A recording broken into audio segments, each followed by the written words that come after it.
They ask you question 1 to determine between what two integers the following numbers irrational numbers lie, and the first one, A, will be between 8 and 9. The second one will be between 4 and 5 because that is a cube root, and the last one will be between to the power of 4, which is 16, and to the power of 3 to the power of 4, which is 81.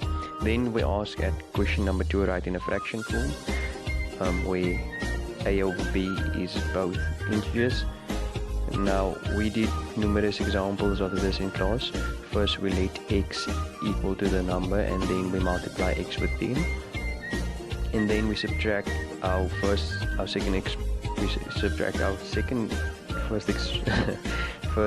equation from our second equation, and then we simplify for x. Now number C was a little more difficult because we had our recurring numbers only started two decimals back, so we had to, on the following way, we need to say that it's going to be x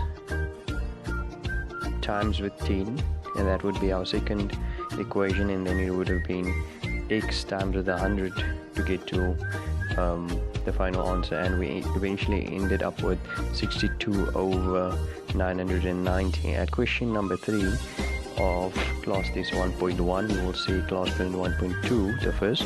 They expect you to expand the following products. As a simple expanding, you end up with 3x minus 16xy plus 6y, and then the second question, number B, your answer is supposed to be 4a squared plus 8ab plus 4ac plus 4bc plus c squared.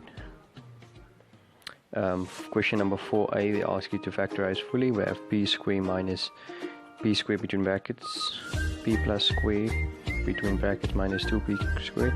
That is a trinomial that we are factorizing.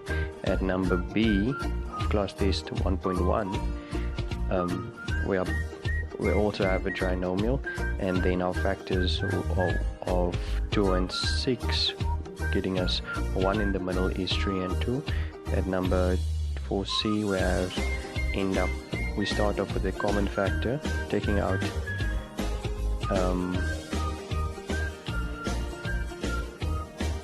the common bracket, and then go on from that. At number 2D, we have the different groupings, and then further we see it's first a difference between two squares, and then we can factorize further from that.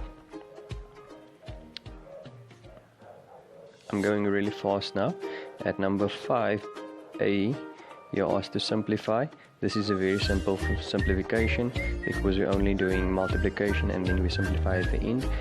Remember, when we are adding and subtracting fractions, we need to make the denominator the same, otherwise we cannot add or subtract.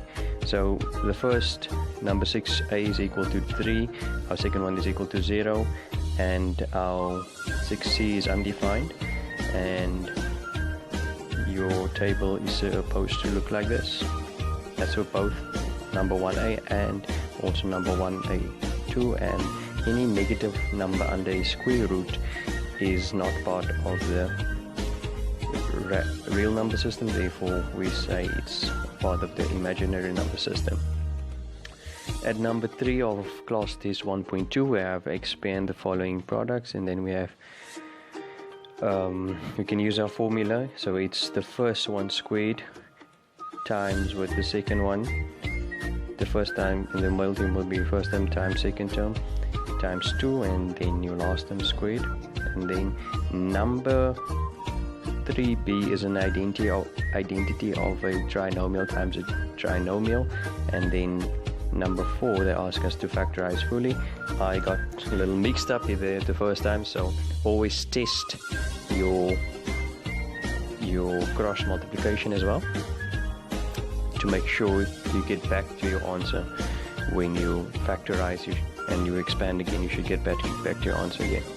Alright, at number 4b, we have a common factor that we could take out, and then a common bracket after that common factor. At number That's number 2C. Number 2B, we had a common factor, namely 3. If we took out 3, we left with a difference between 2 squares. And then at number 5A, here it comes in, where when you simplify and you add or subtract fractions, we need to have the same denominator. Now the denominator will be, in this case, 3, and we actually can't simplify this any further. Okay, right, so remember, when you are doing addition and subtraction or any algebraic expressions, you need to simplify. Always remember the rules of BODMAS. So here I first multiplied out, so I could cancel out a few terms, and that's how I got to the answers right there. And that's how I determined. Now I need to determine my LCD in order to add or subtract my fractions, and then I multiplied my numerator with all the terms, my denominator with all the terms, and I got that answer right there. Thank you for listening.